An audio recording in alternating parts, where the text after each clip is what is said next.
అందరికీ వందనములు. ప్రియమైనటువంటి దేవుని బిడ్డలారా, ఉదయ కాల సమయంలో పడకల నుంచి లేవడంతో ప్రభు యొక్క కృపావర్తన విన్నారండి. ఈరోజు శనివారము 11వ తారీఖు ఏప్రిల్ నెల 2026వ సంవత్సరము. ఈ ఉదయ కాల సమయంలో పడకల మీద నుంచి లేసినట్లయితే ప్రభు యొక్క కృపావార్తను విందాము రండి. దేవుని యొక్క వాక్యాన్ని చూసినట్లయితే జకర్యా గ్రంథము 8వ అధ్యాయం.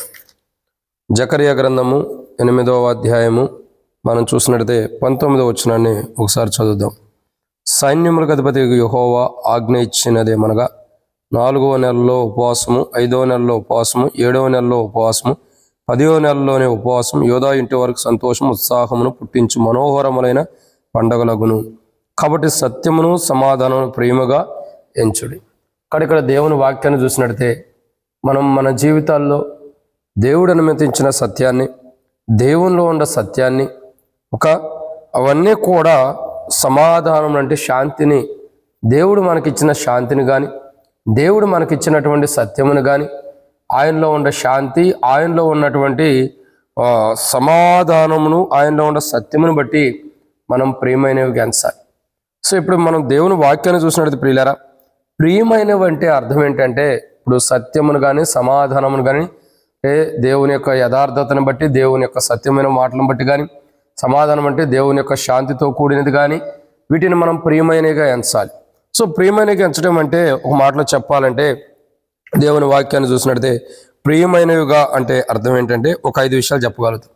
దాంట్లో మొదటి కోణం ఏంటంటే ప్రియమైనది అని అంటే అర్థం ఏంటంటే జకర్యా గ్రంథం 8వ అధ్యాయం 19 వచ్చిన ప్రకారం చివరిలో ప్రియమైనదిగా ఎంచుడి అంటున్నాడు. సో ప్రియమైనది అని అంటే మొట్టమొదటిగా చూసినట్లయితే అది ఇష్టముగా ఉన్నదని అర్థం, ఎంతో ఇష్టమైనది అని అర్థం. కాబట్టి ప్రియమైన దేవుని బిడ్డలారా, దేవుని వాక్యాన్ని చూసినట్లయితే, దేవుని లేఖన భాగాలను మనం చూసినట్లయితే ప్రియమైనది అని అంటే అర్థం ఏంటంటే ఇష్టమైనది. సో ఈరోజు మనం గమనించాల్సినటువంటి కోణం ఏంటంటే ప్రియులారా చూడండి, రెబెకాకి 2 కుమారులు ఉన్నప్పుడు ఒక కుమారుని ఇష్టమైన వాడికి ప్రియమైన వాడుగా చూస్తూ వస్తాం.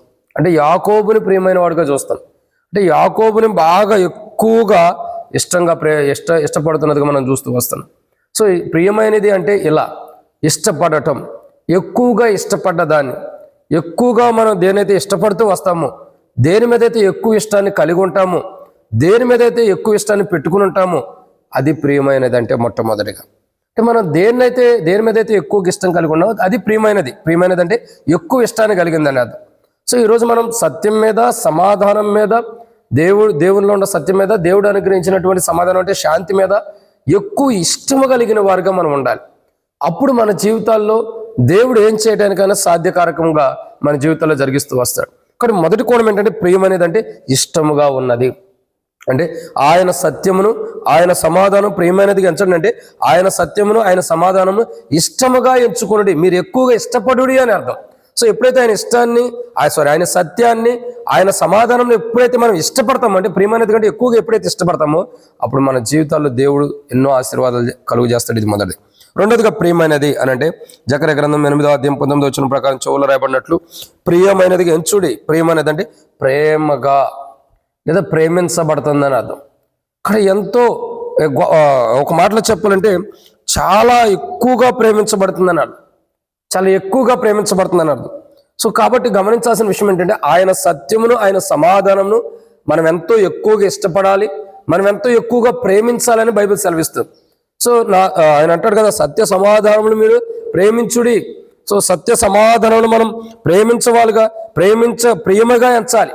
ఎప్పుడైతే ప్రియమగా ఎంచుతామంటే, ఎప్పుడైతే వాటిని దేవుని సత్యాన్ని, దేవుని సమాధానం ప్రియమైనదిగా అంటే ఇష్టముగా ఎంచుతామో, దేవుని సత్యంలో దేవుని సమాధానం ఎప్పుడైతే ఎక్కువగా ప్రేమిస్తామో అప్పుడు ఆయన సత్య సమాధానాలు మన జీవితంలో సమృద్ధిగా ఉంటే, మన జీవితంలో మేలు కూడా ఉంటాయి. ఇవి రెండు.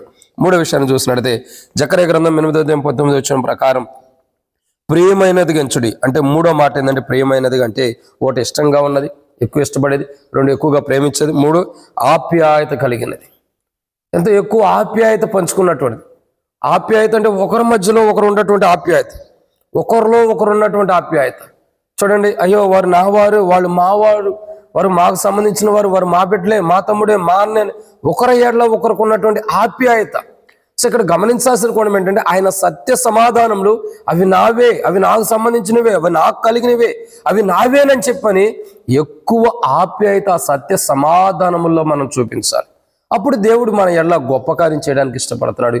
ఇది మూడో మాట. నాలుగోదిగా చూసినట్టయితే జకర్యా గ్రంథం 8వ అధ్యాయం 19వ వచనంలో రాయబడిన మాట ఏంటంటే ఆ ప్రియముగా ఎంచుడి. అంటే ప్రియముగా ఎంచుడి అంటే మొదటిగా ఇష్టముగా ఉండాలి, ఎక్కువ ఇష్టం, ఎక్కువ ప్రేమ కలిగిందిగా, ఎక్కువ ఆప్యాయత చూపించే వారికి ఉండాలి ఆ సత్య సమాధానముల ఎడల.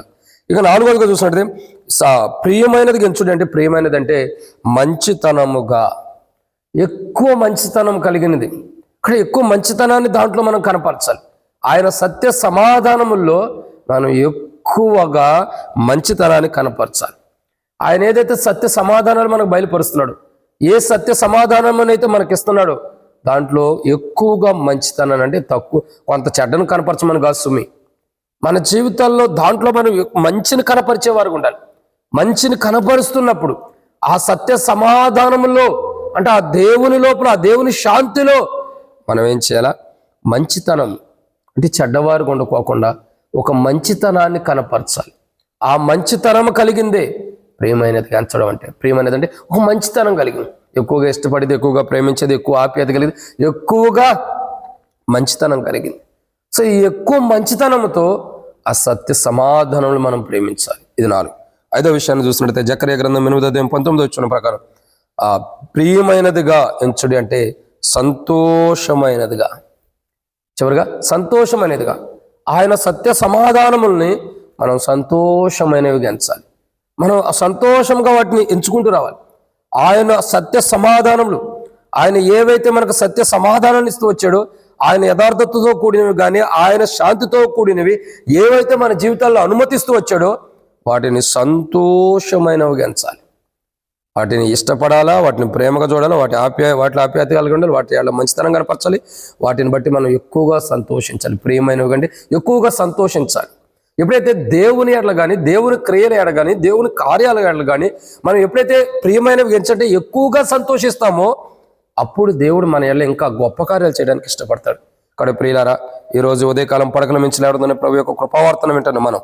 కాబట్టి సత్య సమాధానం ప్రియమైనగా ఎంచుడి అంటున్నాడు. ఆయన సత్యమైన సమాధానమును మనం ప్రియమైనవి ఎంచాలి. ప్రియమైనవి అంటే ఇష్టపడాలా, ప్రేమించాలా, ఆప్యాయత కలిగి ఉండాలా, మంచితనాన్ని కనపరచాలి. వాటిని బట్టి ఎక్కువగా మనం సంతోషించాలి. ప్రియమైనవి అంటే ఇది ఈ 5 అనుభవం కలిగిందని అర్థం. ఎప్పుడైతే ఈ 5 అనుభవాన్ని ఆయన సత్య సమాధానముల ఎడల మనం కలిగి ఉంటామో అప్పుడు ఆయన సమృద్ధైన ఆశీర్వాదాలతో మనం నింపేవాడుకుంటాడు. ఇటు 5 అనుభవం ప్రియమైన వారికి, ప్రియమైనవి అంటే 5 అనుభవం కలిగిన అవి మనం కలిగిన వారమే. ఆయన సత్య సమాధానంలో, సత్యం అంటే యేసుప్రభువారే, ఆయన సమాధానం అన్న యేసుప్రభువారే. యేసుప్రభువారి ఎడల మనం ఇలా ఉన్నప్పుడు ఆయన కలువరిశిలువలో చేసిన కార్యమును బట్టి మనలో ఉన్న బలహీనతలు క్షమించి ఇంకా మనల్ని ఆయనకు దగ్గరగా చేసుకోవడానికి ఇష్టపడతాడు. అట్లు మనం ఆయనకు దగ్గరగా ఆయన లాంటి జీవితం, ఆయన ప్రేమించి, ఆయన ఇష్టపడి, ఆయన ఎలా ఆప్యాయత కలిగి, ఆయన ఎక్కువగా సంతోషపెట్టి ఇంకా మంచితనం కలిగిన వారు ఆయనలో మంచి జీవితాన్ని మనం జీవించినట్టు ప్రభు మన సాయం చేయను గాక ప్రార్థన. ప్రేమ కలిగిన తండ్రి వందనాలు. విత్తబడే మాటలకు నీరు కట్టి ఫలింపచేయండి. మా జీవితాలు ఏది మంచిదో మీకు తెలుసు. సత్య సమాధానం సమృద్ధిగా ఇచ్చారు. అక్కడ వాటిని మేము తండ్రి మరి మా జీవితంలో ప్రియమైనవి ఎంచాలి. ఆ ప్రియమైనవి ఏంటన్నది 500 అనుభవాలు చూస్తాం. ప్రియమైనది అంటే ఏంటో 500 అనుభవం కలిగిన వారమే సత్య సమాధానంలో మా ప్రభువైన యేసుక్రీస్తు ప్రభువుని ఎక్కువగా మేము కనపరిచేవారుగా స్థిరపరచమని, మా బలహీనతలు క్షమించమని యేసు ప్రభు నామములో ప్రార్థన చేస్తున్నాను తండ్రి. ఆమెన్. ప్రియమైన దేవుని బిడ్డలారందరికీ మన ప్రభువైన యేసుక్రీస్తు నామములో శుభావందనములు. Praise the lord.